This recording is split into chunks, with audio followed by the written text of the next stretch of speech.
Cinema చేసే అవకాశం నాకు లభించలేదు, కానీ నాకు ఆయన మొదటి సినిమా నుంచి కూడా నాకు చాలా ఇష్టమైన దర్శకుడు. ఏది ప్రఖ్యాత గ్లామరు దేవి అతనికి పక్కవు ఇష్టం ఉండదు. అతన్ని చూసిన తర్వాత మాకు అర్థమైంది.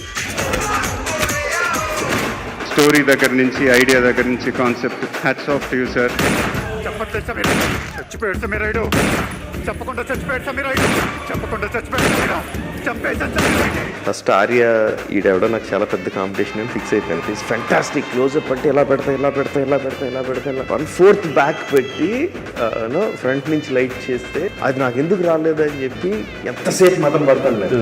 So many shorts of you అలా ట్రబుల్ చేస్తా ఉంటాను. సుకుమార్ గారు ఎప్పుడు కథ రాయలేరండి, సుకుమార్ గారు జీవితాన్ని రాస్తారు. ఇట్లాంటి దర్శకుడు తెలుగు ఇండస్ట్రీలో మళ్ళీ పుట్టడండి ఆయన తర్వాత. ఎంత చిన్న ఆర్టిస్ట్ అయినా, ఎంత హీరో అయినా, పెద్ద హీరో అయినా అందరినీ ఒకటే లాగా ఇన్వాల్వ్ చేస్తుంది. That is what I learn from Sukku. Extraordinary director, ఇవన్నీ అందరికీ తెలిసిన విషయమే. But is an amazing human being.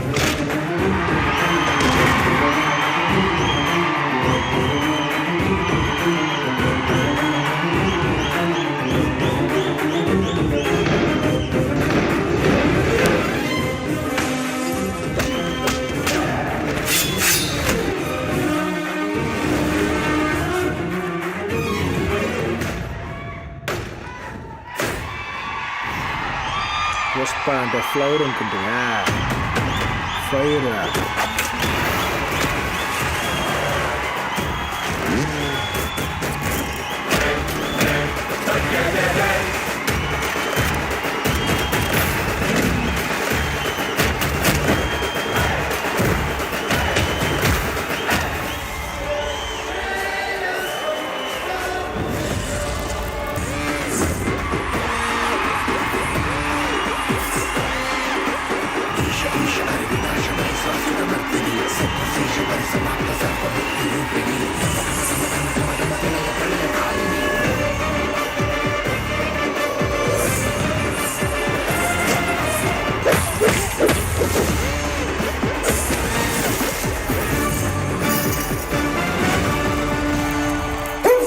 Thank you నాకు ఆర్య ఇచ్చినందుకు, నాకు కొత్త టైటిల్ ఐకాన్ స్టార్ ఇచ్చినందుకు థ్యాంక్ యూ సో మచ్. ఇంత దూరం వచ్చానంటే దీనికి ఎవరెవరు కారణమై ఉంటారు అన్న వెంటనే నా మైండ్లో తట్టిన ఫస్ట్ వ్యక్తి సుకుమార్ గారు. డార్లింగ్, నువ్వు లేకపోతే నేను లేక ఇంకేయలేవు.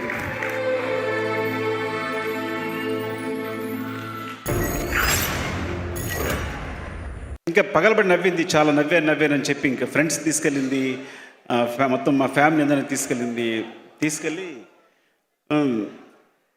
అంటే అందరికి చాలా బాగా నచ్చింది. తను బాగా నమ్మకం ఉంది, కానీ నన్ను చూడాలంది.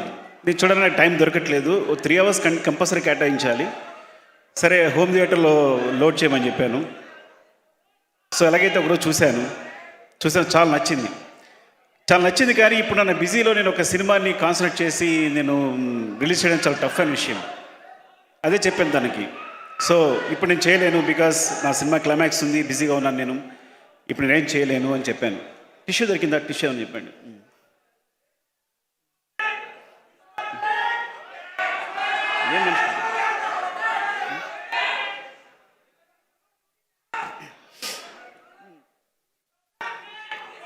సో ఐఎమ్ సారీ, ఒక్క నిమిషం ఆగండి. మేము క్లైమాక్స్ షూట్లో ఉన్నాం, మీరు డిస్టర్బ్ చేస్తే చాలా ప్రాబ్లం అయిపోయింది.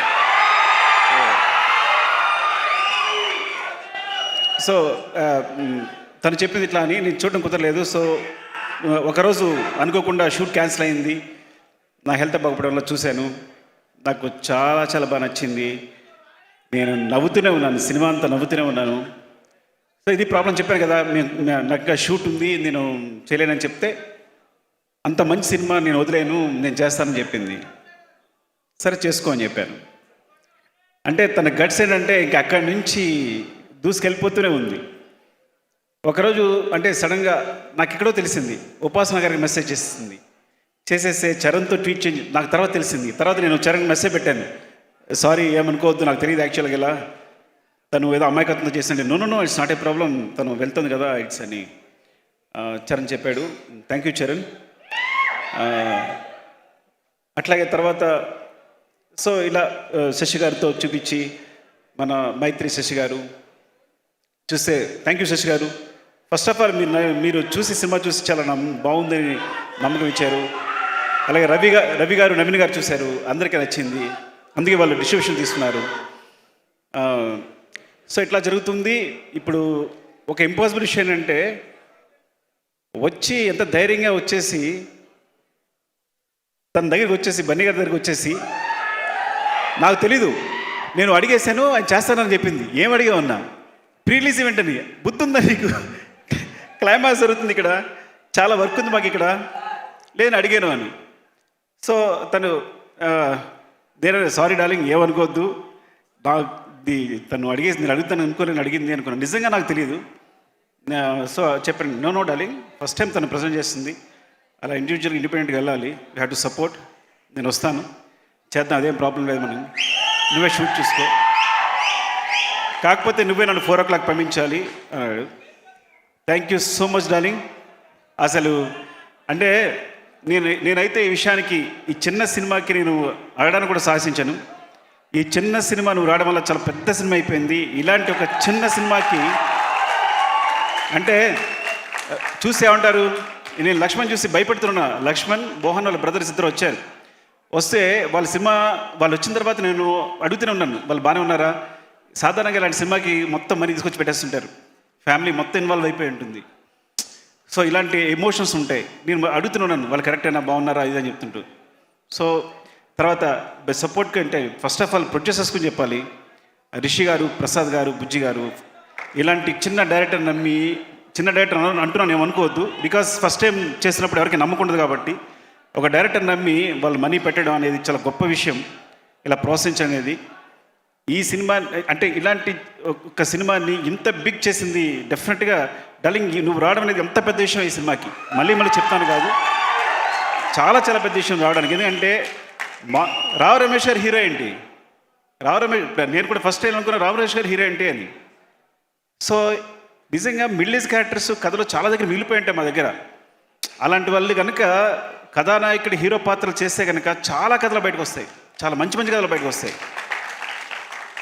తను బన్నీ ఒక మాట అంటూ ఉంటాడు, I want to be star, నేను మంచి పర్ఫార్మర్ కావాలి, అది కమర్షియల్ సినిమా సరే, I want to be good. ఎప్పుడు తను సారీ డార్లింగ్, మరి అది పర్సనల్ విషయం చెప్తున్నాను, అంటే వాంట్ టు బే పర్ఫార్మర్, నాకు సినిమా చేయాలి, నేను బాగా పర్ఫామ్ చేయాలి, దట్ ఇస్ మై. తను ఫస్ట్ ఏం ఏంటంటే స్టార్ కన్నా ముందు ఫస్ట్ ఏం నేను పర్ఫామ్ చేయాలన్న కాంక్ష ఉంటుంది. అలాంటి పర్ఫామ్ చేయడమే గొప్ప.